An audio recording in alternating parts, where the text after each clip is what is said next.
Who bought they first parents comes లో ఎవరిది first date of birth అయితే వాళ్ళది. వాళ్ళది ప్రైమరీ ఇన్సూరెన్స్ తీసుకొని నెక్స్ట్ ది సెకండరీ కింద కన్వర్ట్ అవుతుంది అనమాట. ఓకే, సంతోష్ డౌట్, అక్కడ మంత్ చెప్పండి. కన్సిడర్ చేయాలా లేకపోతే ఇయర్ కన్సిడర్ చేయాలా?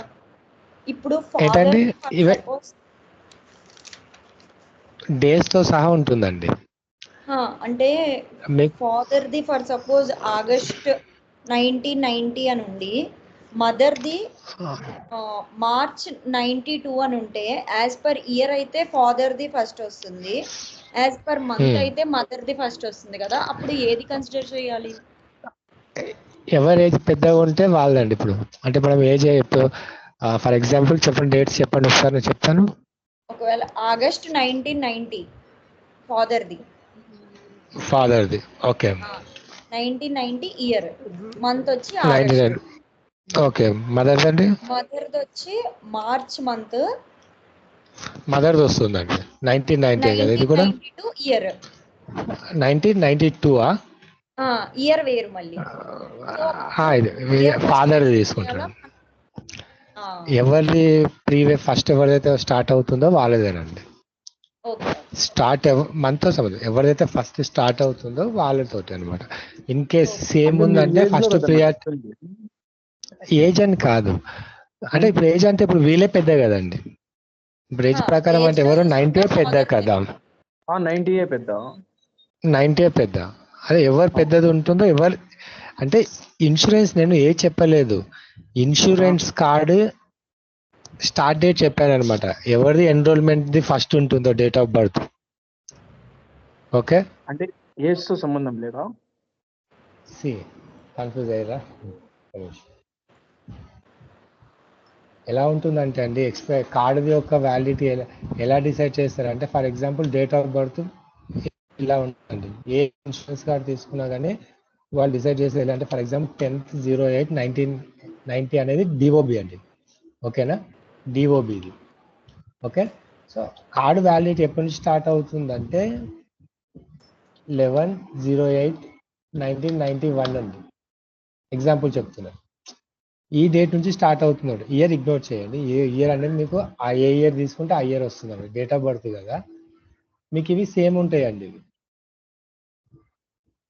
ఇయర్ వచ్చేసి ఫర్ ఎగ్జాంపుల్ మీకు 18 ఇయర్ 19 20 ఇయర్స్ అవుతుంది కదండి. ఫర్ ఎగ్జాంపుల్ 2024 అనుకోండి. ఓకే, సేమ్ ఇక్కడికి వచ్చేసరికల్లా సార్ మీకు కన్ఫామ్ ఇట్లా వద్దులే కానీ, ఎవరి డేట్ ఆఫ్ బర్త్ ఫస్ట్ ఉంటే వాళ్ళదేనండి. ఓకేనా, ఎవరి డేట్ ఆఫ్ బర్త్ ఫస్ట్ వస్తుందో వాళ్ళదే ప్రైమరీ ఇన్సూరెన్స్ కింద కన్సిడర్ చేస్తారు. ఓకేనా, సమ్ ఏజ్ గుర్తుపెట్టుకోండి, ఇలా చెప్పిన వైస్ వర్స్ అది.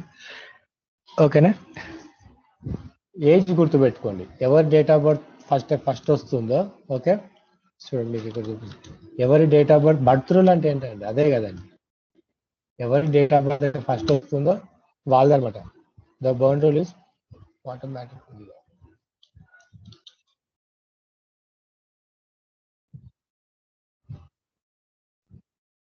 The birthday rule applies when child cover under both parents. ఓకేనా, 2 plans ఉన్నాయండి పేషెంట్స్ కి. Primary coverage comes from birthday. ఇక్కడ చూసారు, ఇక్కడ birthday month and day only. Okay, birthday comes first year, so అది ప్రైమరీ అవుతుందండి. Remaining వచ్చేసి సెకండరీ అవుతుంది. ఓకేనా, ప్రైమరీ కవరేజ్ వచ్చేసి ఎవరి బర్త్డే అయితే ఫస్ట్ వస్తుందో వాళ్ళది. ఇప్పుడు మీరు చెప్పిన ఎగ్జాంపుల్స్ ప్రకారం ఏంటంటే ఇక్కడ ఇది ప్రైమరీ ఇన్సూరెన్స్ అవుతుందండి. ఇది ప్రైమరీ ఇన్సూరెన్స్ అవుతుంది. ఓకే, మీరు చెప్పారు కదా ఇది సెకండరీ ఇన్సూరెన్స్ అవుతుంది. ఓకేనండి, అర్థమైందా? సో యాక్చువల్లీ ఏంటంటే ఇది వేరే కాన్సెప్ట్ పెద్దగా ఉంటుంది, అంత డెప్త్ అవసరం లేదు. ఎందుకంటే బర్త్ రూల్ చేసేటప్పుడు ఏం చేస్తారంటే యాక్చువల్లీ ఏ ఇన్సూరెన్స్ కార్డ్ అయినా సరే అండి సేమ్ యాజ్ ఇట్ ఈజ్ వేస్తారు అనమాట.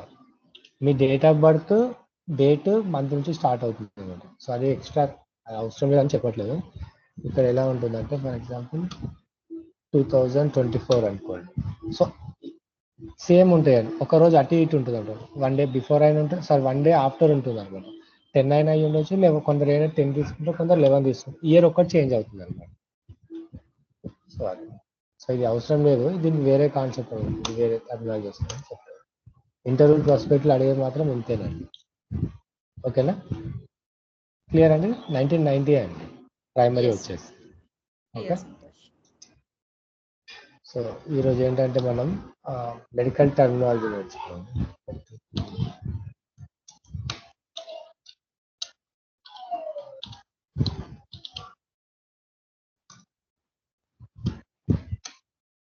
సో ఎవరికైనా సిపిటి అంటే ఐడియా ఉందండి? CPT current So, procedural terminology. రఫ్గా రాస్తాను, వాటిని ఎక్స్ప్లెయిన్ చేస్తాను. మెడికల్ టర్మినాలజీ, మెడికల్ బిల్లింగ్లో ఏదేది ఉందో. రికార్డింగ్ బెటర్ అండి. సో సో ఫస్ట్ ఏంటంటే సిపిటి.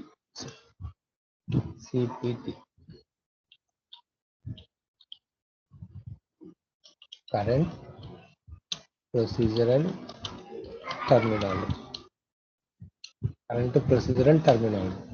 నెక్స్ట్ వచ్చేసి ICD, international classification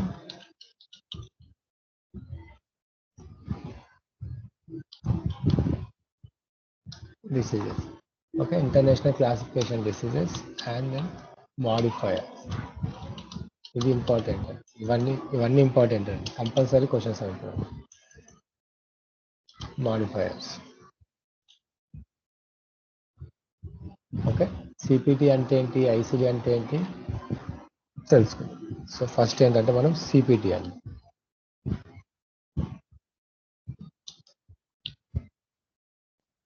so CPT అంటే ఏంటంటే ఇక్కడ చూడండి, ప్రొసీజర్ అది. ఫర్ ఎగ్జాంపుల్ మీకు కొన్ని ఎగ్జాంపుల్ చూపిస్తాను.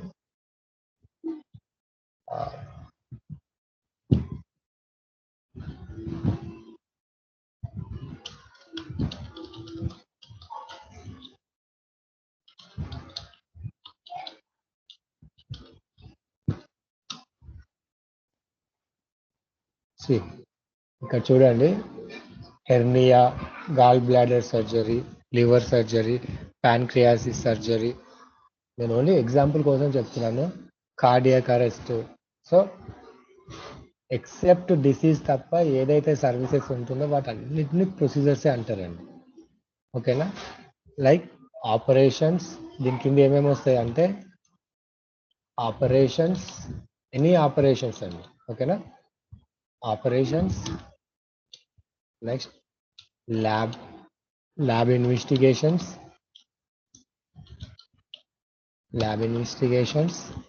Radiology test. ఇక ల్యాబ్ రిపోర్ట్స్ అంటే ఇంక్లూడ్ అండి ఇందులో biochemistry, microbiology, pathology. So radiology test, operations, lab investigations and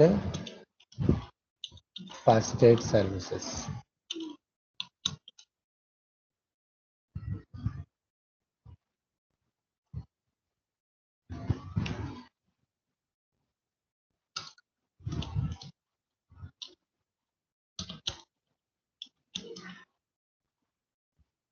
so CPT కింద ఏమేమి వస్తాయంటే ఇక్కడ చూడండి, మనం ఎక్సెప్ట్ డిసీజ్ తప్ప, ఇది వచ్చేసి డిసీజెస్ సంబంధించింది. ఎక్సెప్ట్ డిసీజ్ తప్ప రిమైనింగ్ ఏవైతే మనకు హాస్పిటల్లో సర్జరీస్ అవుతున్నాయో వాటన్నిటిని ప్రొసీజర్సే అంటారండి.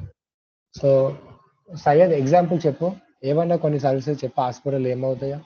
ఎగ్జాంపుల్ నీకు తెలిసినాయి, ఒక హాస్పిటల్లో ఏమేమి. నీకేమైనా ఆపరేషన్ అయ్యింది ఇంతకుముందు ఏమైనా ప్రీవియస్గా? లేదన్నా. ఓకే, ఏదైనా సర్వీస్ చెప్పు హాస్పిటల్లో. అపెండిక్స్ ఎవరికైనా కామన్గా అవుతుంది కదండి. ఓకే, ఎగ్జాంపుల్ చెప్తున్నాను. అపెండిక్స్. Okay, appendix.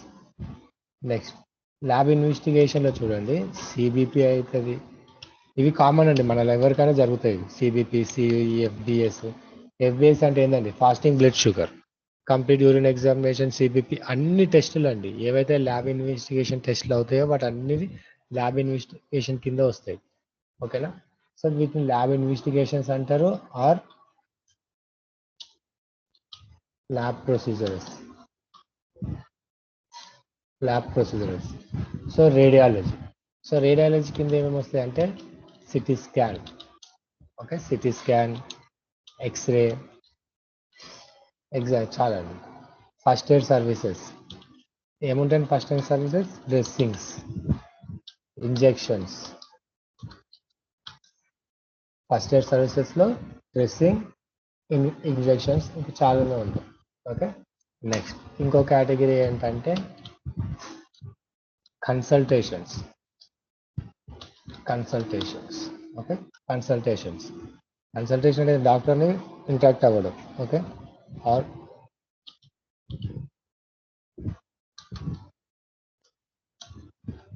రెండరింగ్ అంటే ఏంటండి? సర్వీసెస్ చేయడం అనమాట. Rendering services.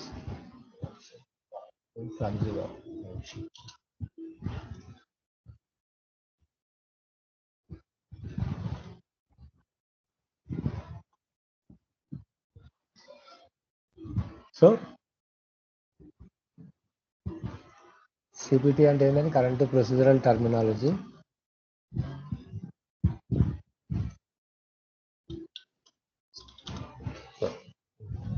సో సిపిటి కింద ఏమేమి వస్తాయండి? Operations, lab investigations, radiology, first aid services and some medication. అన్ని మెడికేషన్స్ అని నేను చెప్పానండి, సమ్ మెడికేషన్స్ అని చెప్తాను. Some medications. ఓకే, ఈ కన్సల్టేషన్లో ఏంటంటే మనకు ఓపీ, ఐపీ, ఎమర్జెన్సీ.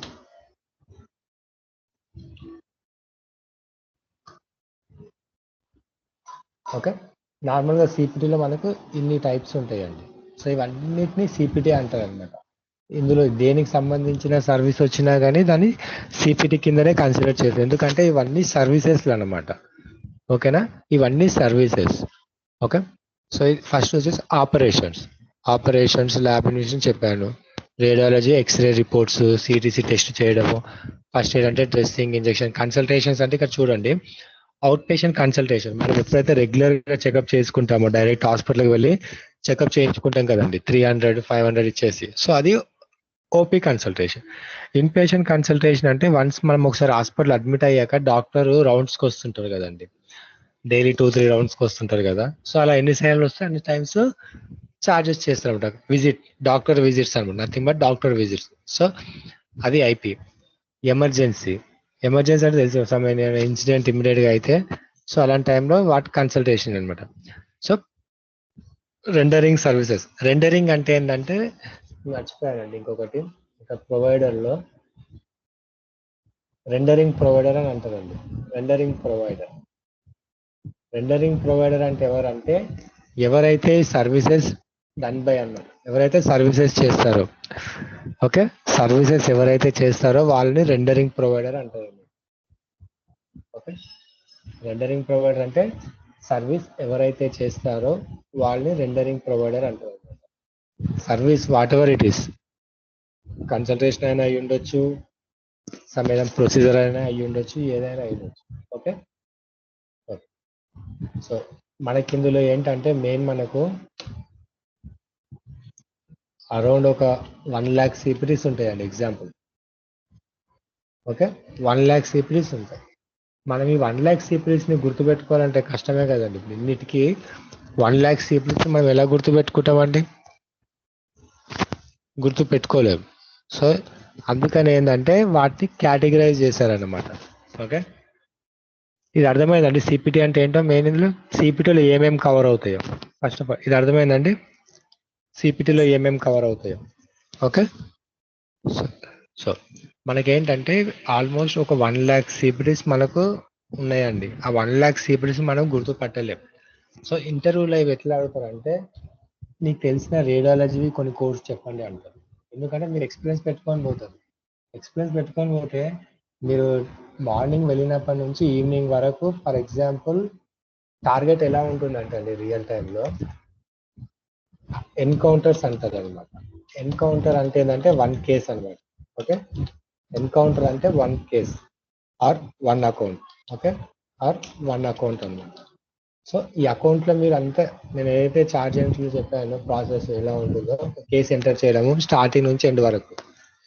సో సిపిటీస్ అవన్నీ ఒక పేషెంట్కి ఒకటే సిపిటీ 2 సిపిటీలు ఉండవండి. ఒక పేషెంట్కి మోర్ దెన్ 10 సిపిటీస్ కూడా ఉంటాయి అన్నమాట. ఒక పేషెంట్కి మోర్ దెన్ 10 సిపిటీస్ కూడా ఉంటాయి అన్నమాట. Okay, so encounter. So target encounters 100 for example target ఎలా ఉంటుంది, 120 కేసెస్ ఉంటుందండి నార్మల్గా అయితే. 120 కేసెస్ ఉంటాయి బేస్డ్ ఆన్ లొకేషన్స్ అండి. బేస్డ్ ఆన్ లొకేషన్స్ బట్టి మ్యాక్సిమం 120 అండి. మినిమం అయితే 80 కేసెస్ అయితే కంపల్సరీ అండి any cost. Okay, at any cost. So ఇదేంటిది ఎన్కౌంటర్ వైజ్ టార్గెట్ అనమాట. డైలీ డే టు డే యాక్టివిటీస్లో ఎన్కౌంటర్ వైజ్ టార్గెట్ అంటే ఒక కంపెనీలో 120 కేసెస్ మినిమం 80 ఉంటుంది, మ్యాక్సిమం 120 కేసెస్ ఉంటాయి. సో ఇంకొకటి ఉంటుంది అనమాట. ఇంకొకటి ఏంటంటే సిపిటి టార్గెట్ ఉంటుంది అనమాట. సో సిపిటి టార్గెట్ అంటే ఏంటంటే మీకు 1500 సిపిటీస్ ఎంటర్ చేయాలి. ఓకే, 1500 సిపిటీస్ ఎంటర్ చేయాలి ఒక కేసుకి. ఫర్ ఎగ్జాంపుల్ ఒక కేసుకి 5 ఉన్నాయి అనుకోండి, ఒక కేసుకి 5 ఉంటాయి, ఒక కేసు 3 ఉంటాయి, ఒక కేసు 10 ఉంటాయి, ఒక కేసు 10 ఉంటాయి. ఎన్ని సిపిటీస్ అయ్యానికి 4 కేసెస్ అనమాట ఇవి. 5, 3, 8, 10, 18, 22 అలా 22. సో అలా 1500 సిపిటీస్ ఎంటర్ చేయాలంట పర్ డే మీరు. సో మీరు ఇంటర్వ్యూకి వెళ్ళినప్పుడు వాళ్ళకి తెలుసు కంపల్సరీ 3-4 ఇయర్స్ పెట్టిరంటే మీరు 120 ఎన్కౌంటర్స్ చేసినా మీరు 1500 బిలో అయినా ఎక్కువైనా కొడతా కొంచెం అటు ఇటు అవుతుందండి. డైరెక్ట్ 1500 సిపిటీస్ కొట్టినా కానీ ఇది ఎలా ఉంటుందంటే కొందరు ఏంటంటే ఒక్కొక్క ప్రాసెస్లో వర్క్ ఫ్లో ఎక్కువ ఉంటాయి, ఎక్సెప్ట్ సిపిటీస్ తప్ప రిమైనింగ్ పార్ట్ మొత్తం వాళ్ళతో డెమోగ్రఫీస్ చేపిస్తారండి. అంటే పేషెంట్ పేరు ఎంటర్ చేయడం నుంచి ఇన్సూరెన్స్ యాడ్ చేయడం, డాక్టర్స్ యాడ్ చేయడం అన్ని వీళ్ళు చేస్తారనమాట ఎక్కువ వర్క్ ఫ్లో ఉన్నప్పుడు. సో ఈ సిపిటీస్ ఏంటంటే వీళ్ళకు ఎక్సెల్ షీట్లు వేసేస్తారు అనమాట. ఈ 1 కేసు ఉంది కదా, ఈ కేసు ఎన్కౌంట్ నెంబర్ వేసేసి ఆ కేసుకి ఎన్ని సిపిటీస్ ఉన్నాయో యాడ్ చేసేస్తారు. సో వేరే ప్రాసెస్ వాళ్ళు ఏంటంటే ఆ పేషెంట్కి ఉన్న సిపిటీస్ యాడ్ చేసుకుంటూ పోవాలన్నమాట. సో అలా 1500 టార్గెట్. సో మీరు ఇంటర్వ్యూకి వెళ్తే 1500 మీరు for example minimum at any cost charge entry వాళ్ళైనా ఉండొచ్చు, సిపిటీ ఎంటర్ చేసే వాళ్ళైనా ఉండొచ్చు, మినిమం ఎట్లా ఎనీ కాస్ట్ 1000 సిపిటీస్ అయితే కంపల్సరీ ఎంటర్ చేస్తారన్నమాట పర్ డే. సో 1000 సిపిటీస్ ఎంటర్ చేసినప్పుడు మీకు ఆ నెంబర్ని చూసి మిమ్మల్ని ఐడెంటిఫై చేస్తారు కంపల్సరీ. సో రేడియాలజీ కోడ్ ఏంటి, ఓకే, కన్సల్టేషన్ కోడ్ ఏంటి, operation surgery code, appendix code ఏంటి, ఓకే అర్థమైందండి, కాన్సెప్ట్ అర్థమైందండి ఇది. సో ఏంటంటే ఇంటర్వ్యూలో అడుగుతారనమాట ఎలా గుర్తు పెట్టుకోవాలి అని. సో దానికి ఏంటంటే లాజిక్ ఏంటంటే ఇలా 1 lakh స్కోర్స్ మనం గుర్తు పెట్టుకోలేము. ఓకే, 1 lakh స్కోర్స్ మనం గుర్తు పెట్టుకోలేము. సో దానికి ఆయన ఏం చేసిండంటే కేటగిరైజ్ చేసిరండి, divide చేసిరనమాట.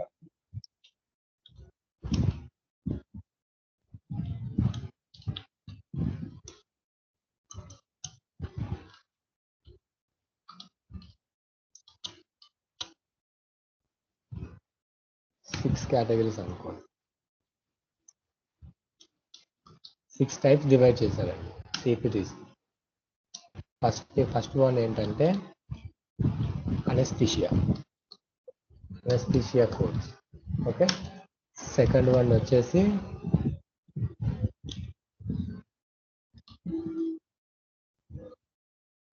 Surgical codes. 5 categories surgical codes. Next వచ్చేసి ల్యాబ్ ప్రొసీజర్స్.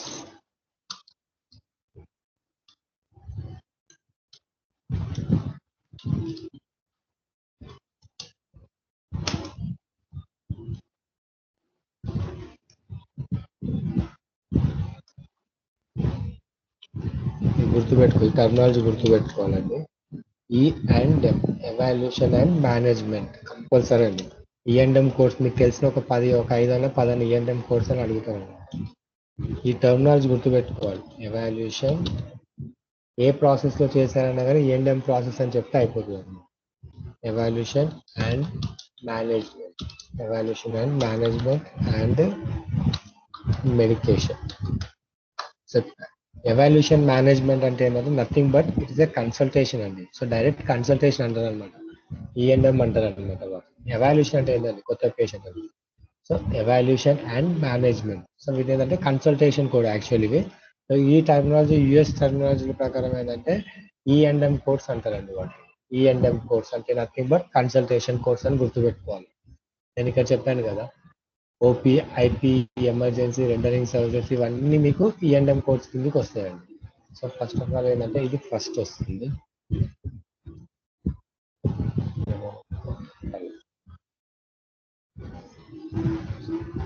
రేంజెస్ చూడండి. ఈఎంఎం కోర్సులో ఏంటంటే మీకు 9 సిరీస్ తోటి స్టార్ట్ అవుతాయండి. ఓకే, 9 సిరీస్ తోటి స్టార్ట్ అయ్యేది మొత్తం ఈఎంఎం కోర్స్. ఓకేనా, 9 సిరీస్ తోటి స్టార్ట్ అయ్యేటివన్నీ ఈఎంఎం కోర్స్. 7 సిరీస్ తోటి స్టార్ట్ అయ్యేటివన్నీ ఇక్కడికి వస్తాయి.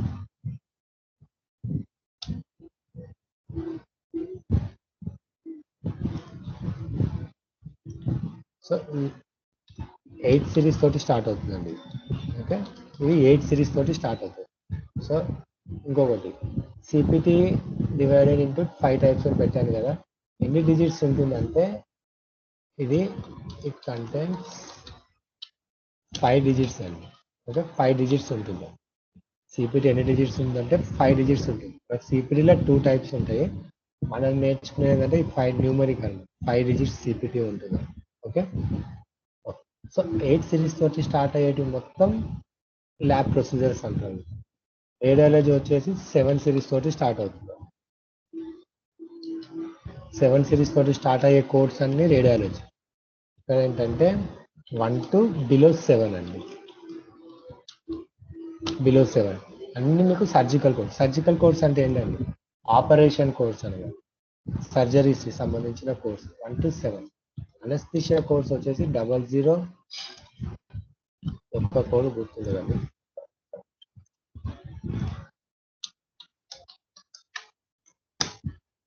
సో ఇక్కడ చూడండి, అనస్థిషియా కోర్స్ వచ్చేసి 001 ఇది ఒక్కటి గుర్తుపెట్టుకో చాలండి. మేము ఇదే అవసరం లేదు, ఇదే అడ్డం పెట్టుకుంటాం. అనస్థిషియా ఒక్కటి గుర్తుపెట్టుకోవాలి, ఒక్కటి కొంచెం 00100 to 011 99100 ఓన్లీ. ఈ 40 కోర్స్ మాత్రమే అనస్థిషియా కోర్స్ అనమాట. రిమైనింగ్ మొత్తం ఈఎంఎం వస్తుంది. ఇక్కడ చూడండి, ఈఎంఎం కోర్స్ దేంతో స్టార్ట్ అయ్యాయండి? ఇక్కడ ఈఎంఎం కోర్స్ 9 సిరీస్ తోటి స్టార్ట్ అయ్యారు. ఓకే, సో అందుకే నేను ఇట్లా పెట్టాను 9 సిరీస్ అని పెట్టాను ఇక్కడ కన్ఫ్యూజ్ కాదు. సో అనస్థిషియా కోడ్ ఇక్కడ అనస్థిషియా అండ్ మెడికేషన్. ఇక్కడ చూడండి, మెడిసిన్స్ దేంతో స్టార్ట్ అయ్యాయి? 9th. ఎందుకంటే కన్సల్టేషన్ వచ్చిన వాళ్ళు కంపల్సరీ మెడిసిన్ తీసుకుంటారు కాబట్టి అదే కోడ్ అనమాట, సేమ్. ఓకే, 9 సిరీస్ తోటి స్టార్ట్ అయ్యింది.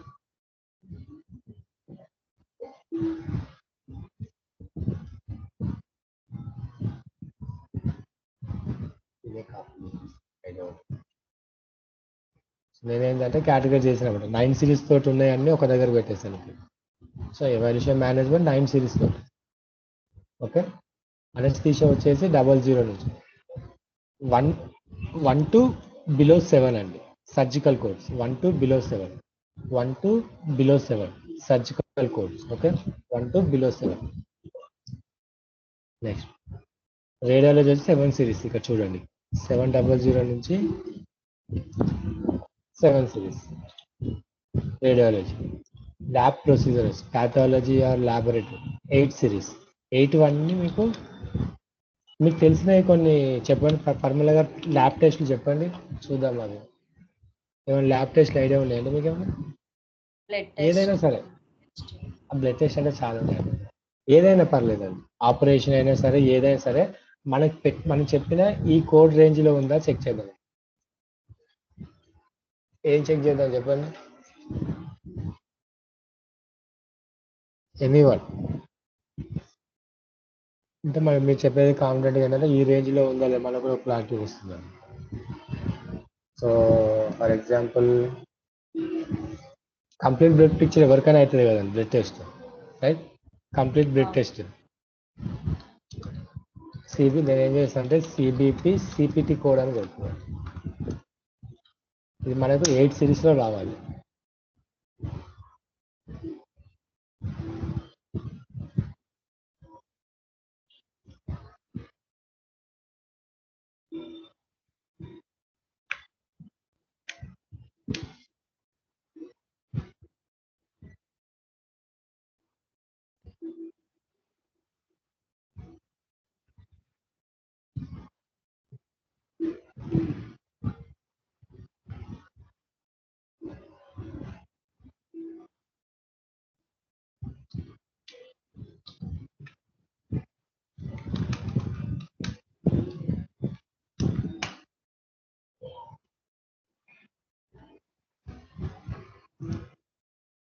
మన దగ్గర మెడికల్ కోడింగ్ చేస్తారు కదండి, మెడికల్ కోడింగ్ వాళ్ళు.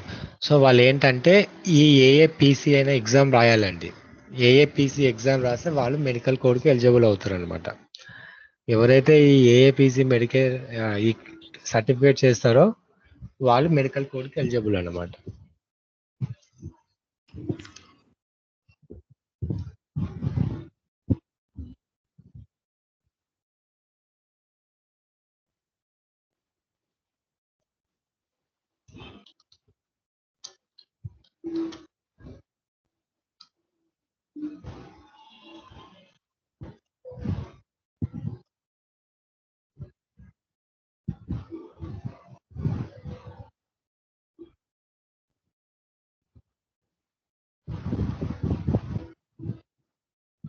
సో ఇక్కడ చూడండి, కంప్లీట్ బ్లడ్ కౌంట్ ఇన్ని టైప్స్ ఉన్నాయండి. ఇప్పుడు మన దగ్గర ఎందుకు ఇన్ని టైప్స్ ఉన్నాయి అంటే మన దగ్గర బ్లడ్ టెస్ట్లు ఏమేమి ఉంటాయండి, వైట్ బ్లడ్ సెల్స్ ఉంటున్నాయి, రెడ్ బ్లడ్ సెల్స్ ఉంటాయి, డిఫరెంట్ ఉంటాయి కదా. సో అది ఫర్ ఎగ్జాంపుల్ దీన్ని క్లిక్ చేస్తే 80050 క్లిక్ చేస్తే మీకు సిబిపి వెళ్ళిపోతుంది అనమాట, కంప్లీట్ బ్లడ్ టెస్ట్.